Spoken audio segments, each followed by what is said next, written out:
En 5 jours, l'attente a cessé d'être neutre. Entre Ouagadougou, Lomé et Paris, un avertissement voilé et un silence répété ont fait glisser une demande d'extradition vers une crise ouverte où chaque heure sans réponse nourrit la méfiance.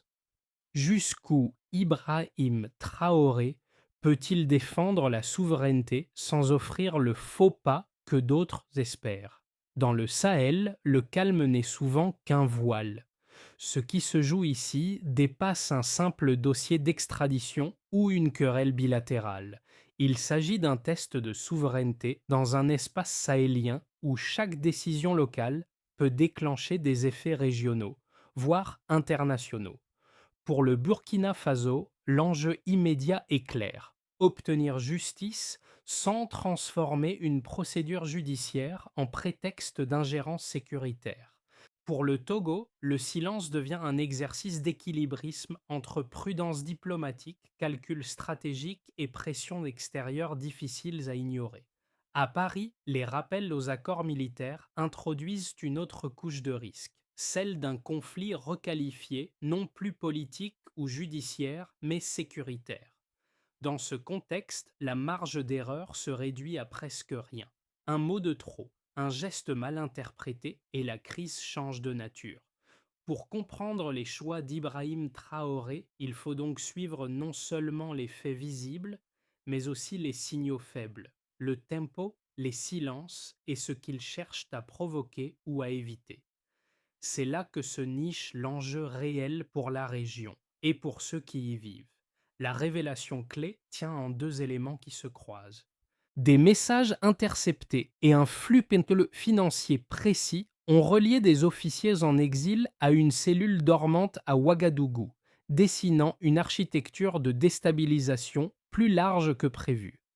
Selon le dossier évoqué dans le contenu source, les enquêteurs burkinabés identifient un transfert de 100 millions de francs CFA acheminés via des intermédiaires et des sociétés écrans avec des dates concordant avec les aveux recueillis après les arrestations.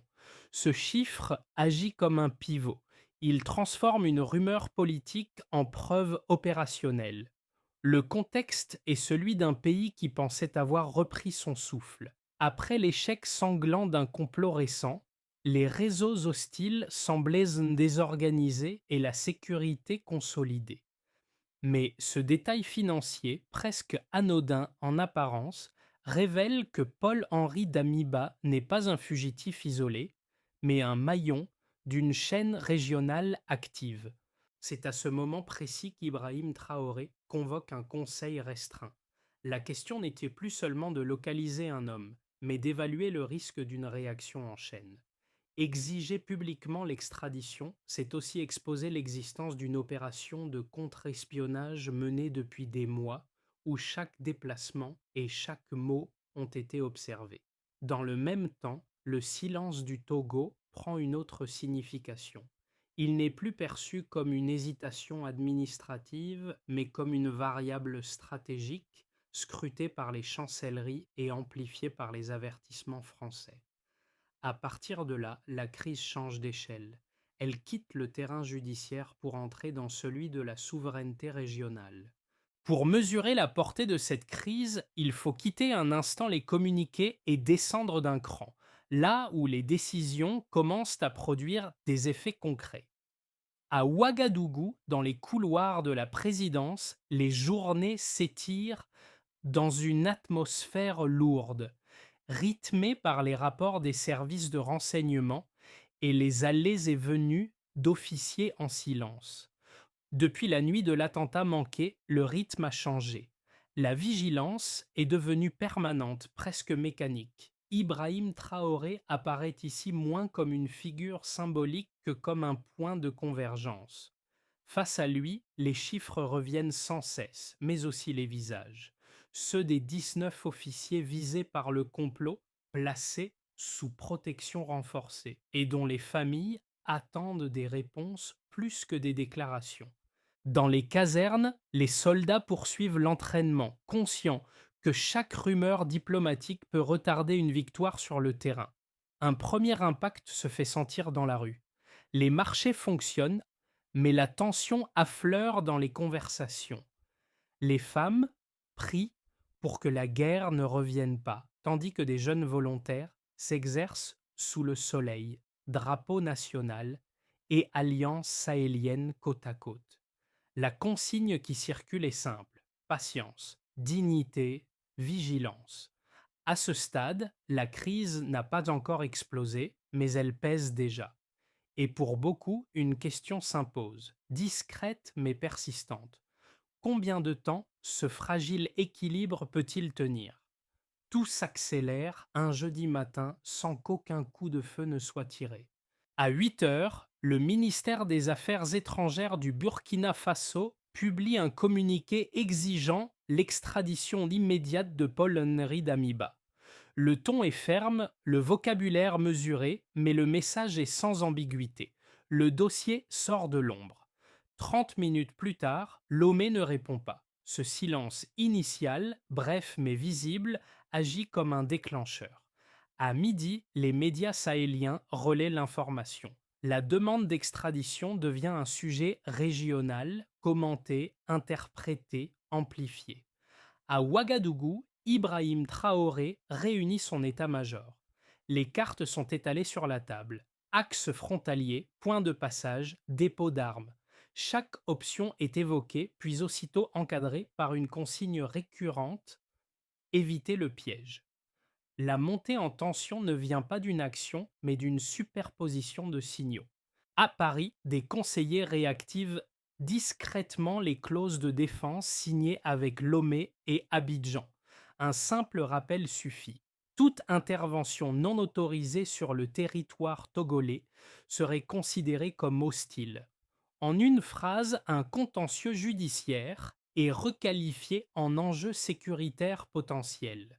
Dans l'après-midi, les alliés régionaux entrent en alerte. Depuis Niamey et Bamako, des messages codés signalent que la moindre étincelle pourrait rallumer l'ensemble du Sahel.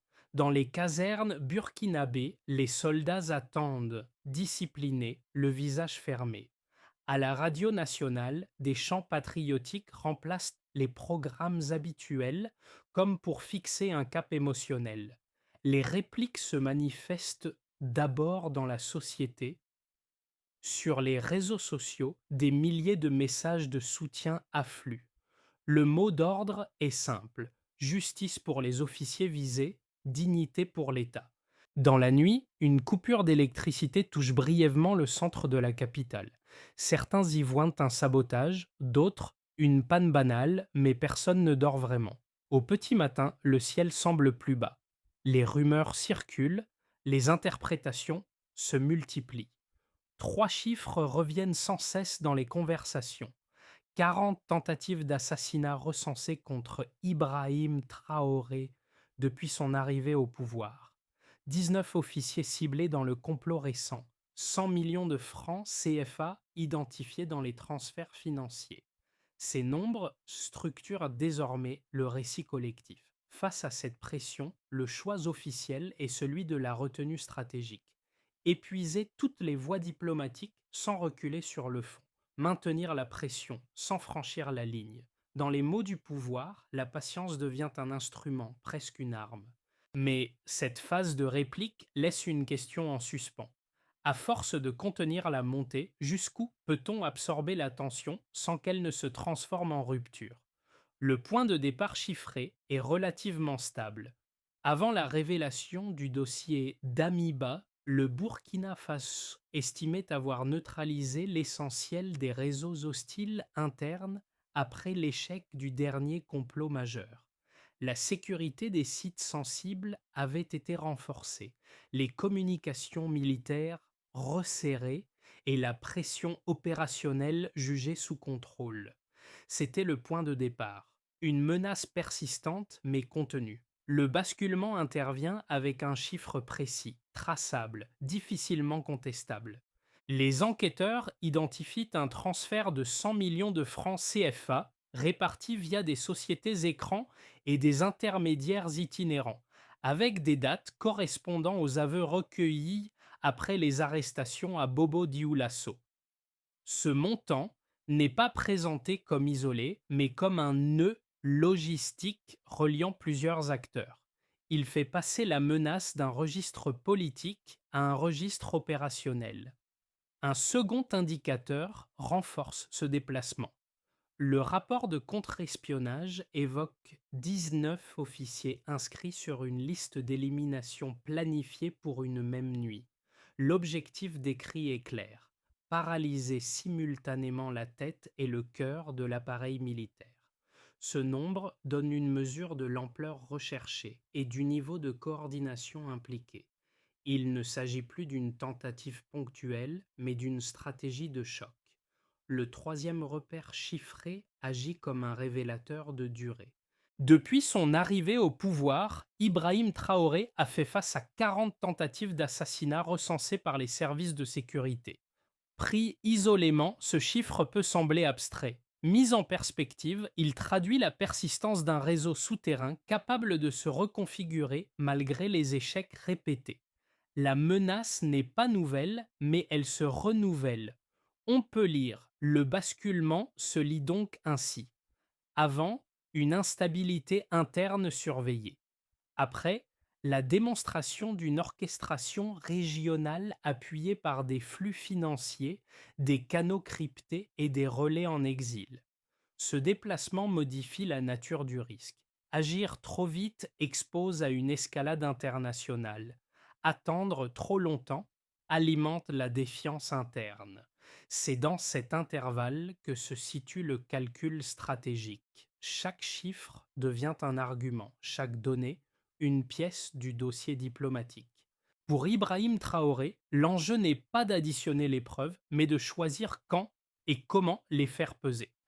Car dans cette crise, les nombres ne servent pas seulement à convaincre, ils servent aussi à dissuader.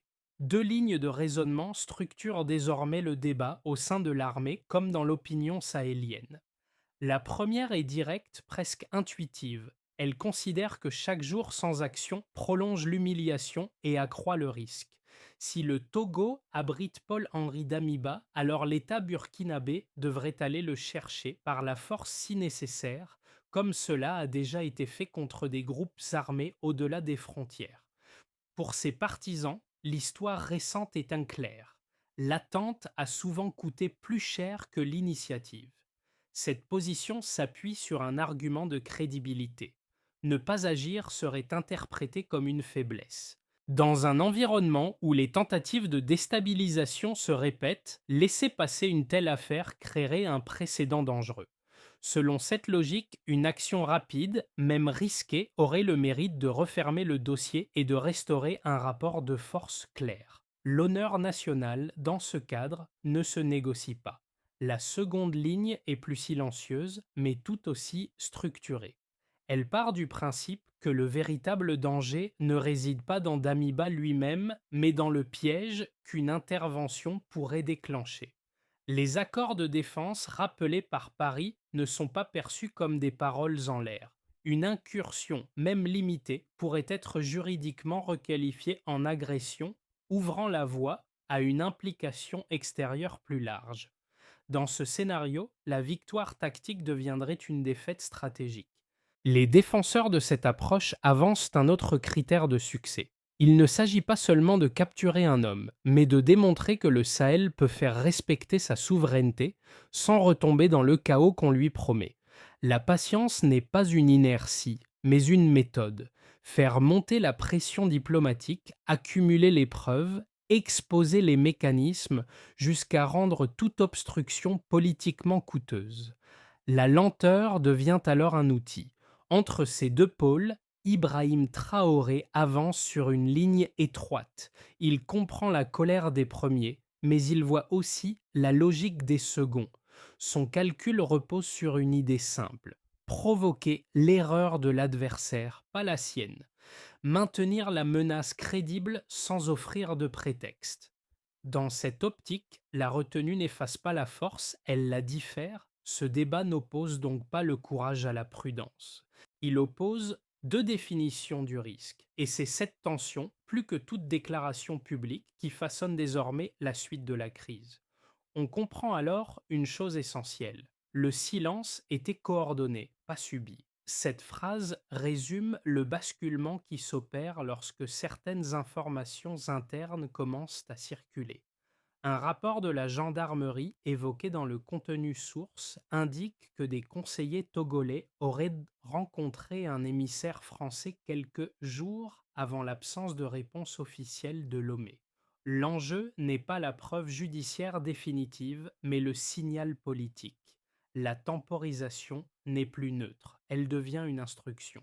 Ce point modifie la lecture de toute la séquence précédente. Le silence du Togo n'apparaît plus seulement comme une prudence diplomatique, mais comme un temps gagné pour repositionner les acteurs et préparer les récits.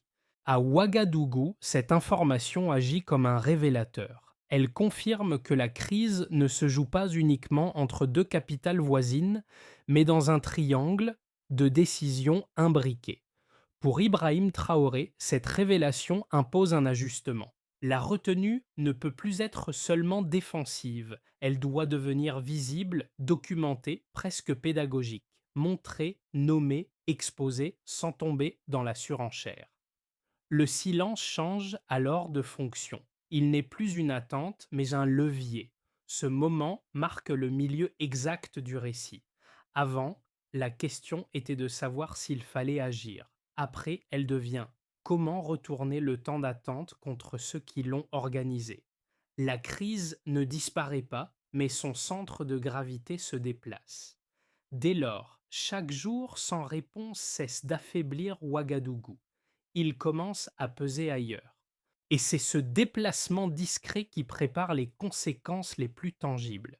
Les effets de cette crise ne restent pas confinés au cercle diplomatique. Ils se diffusent par cercles successifs, touchant des acteurs très différents, chacun à un rythme distinct. Pour l'État burkinabé d'abord, l'impact est institutionnel. Les dispositifs de sécurité intérieure sont renforcés, les protocoles de communication révisés et plusieurs officiers précédemment visés sont placés sous protection spéciale. L'objectif est double: prévenir une récidive et démontrer que l'appareil étatique reste fonctionnel malgré la pression. Dans ce cadre, Ibrahim Traoré apparaît comme le garant d'une continuité, plus que comme l'initiateur d'une rupture brutale. Pour les forces armées, les conséquences sont opérationnelles et psychologiques. Les soldats restent mobilisés, mais l'attente prolongée crée une tension sourde. Ils savent que chaque rumeur diplomatique peut retarder des opérations sur le terrain contre des groupes armés actifs. En même temps, la discipline est maintenue, précisément pour éviter l'incident isolé qui servirait de déclencheur externe. La retenue devient une contrainte quotidienne, vécue comme un effort collectif plus que comme une faiblesse. Du côté des acteurs économiques, l'impact est plus fragile. Plusieurs entreprises minières étrangères suspendent temporairement leurs activités dans certaines zones, par crainte d'une dégradation diplomatique rapide. Cette prudence affecte l'emploi local et alimente une inquiétude diffuse. Paradoxalement, elle ouvre aussi un espace. Des investisseurs régionaux, notamment maliens et nigériens, se positionnent pour reprendre certaines concessions. Le risque crée une forme de solidarité économique encore embryonnaire, mais révélatrice d'un déplacement des dépendances.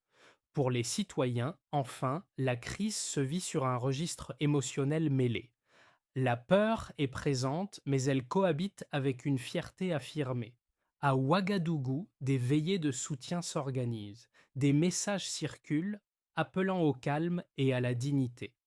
L'image d'Ibrahim Traoré visitant une base isolée sous la pluie devient un symbole largement partagé. Il ne s'agit pas d'un triomphe, mais d'une endurance mise en scène, presque pédagogique. À l'échelle régionale, les répercussions élargissent encore le tableau. Le Mali et le Niger expriment leur appui politique, tandis que d'autres États côtiers observent avec prudence. Des analystes avertissent qu'une rupture durable entre le Sahel et ses voisins pourrait fragiliser l'équilibre économique de l'Afrique de l'Ouest. D'autres y voient l'amorce d'une architecture régionale différente, plus lente, plus exigeante, mais moins dépendante. Ainsi, la crise produit déjà ses effets sans explosion visible. Elle redessine des comportements, des alliances, des anticipations. Et au centre de ces conséquences croisées, une réalité s'impose. Le temps, utilisé comme arme, transforme chaque acteur, y compris ceux qui croyaient le maîtriser.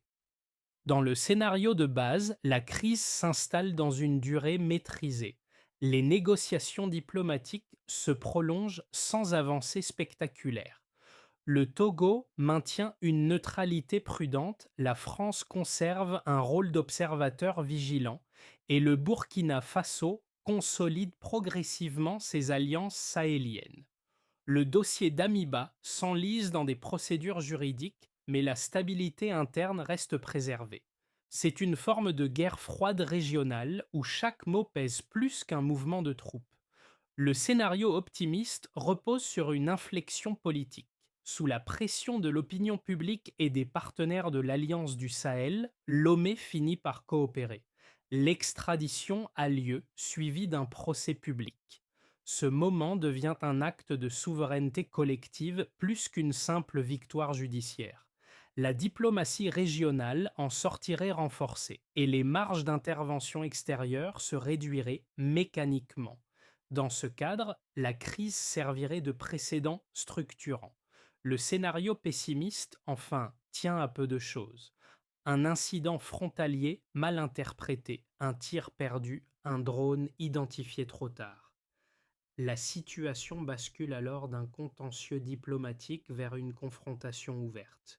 Les accords de défense sont activés, les lignes se figent et l'escalade devient difficile à contenir. Les coûts seraient multiples, humains, économiques, symboliques. Des années d'efforts de stabilisation pourraient être effacées en quelques semaines. Face à ces trajectoires possibles, une recommandation de lecture s'impose. Il faut résister à la tentation de juger la situation à la vitesse des résultats visibles. Dans ce type de crise, le succès ne se mesure pas uniquement à l'issue finale, mais à la capacité d'éviter le pire tout en préparant le meilleur. Le temps n'est ni un allié automatique, ni un ennemi certain. Il devient un outil à condition d'être maîtrisé. Ces scénarios ne sont pas des prédictions, ils sont des cadres de décision. Et c'est dans leur tension même que se dessine la suite du choix stratégique. Pour une grande partie de la population, la crise n'est pas vécue comme une abstraction géopolitique. Elle se traduit par des ajustements discrets, parfois imperceptibles, mais bien réels dans la vie quotidienne.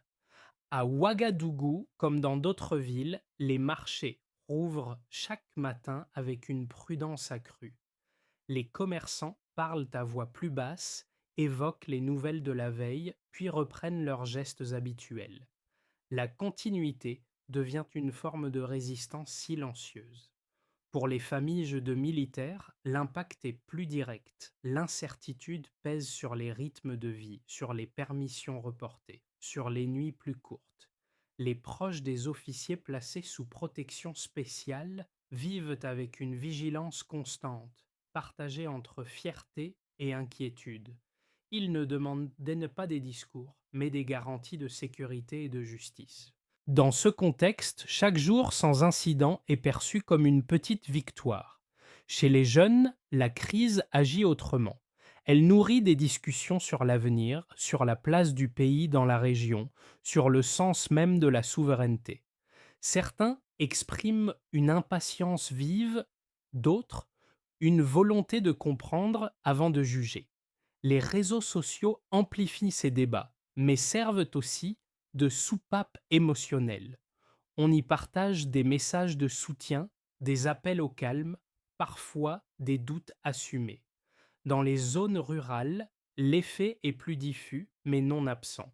Les priorités restent l'eau, la sécurité locale, la circulation des biens.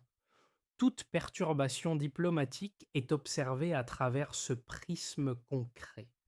Est-ce que cela va compliquer la saison, le transport, l'accès au marché? La crise est évaluée à l'aune de ses conséquences pratiques. Ce qui relie ces expériences diverses, c'est une attente commune, pas nécessairement celle d'un dénouement rapide, mais celle d'une cohérence, que les choix faits en haut correspondent à ce qui est demandé en bas, tenir sans s'exposer inutilement. Dans cette période, la population ne cherche pas un héros, elle cherche une trajectoire lisible.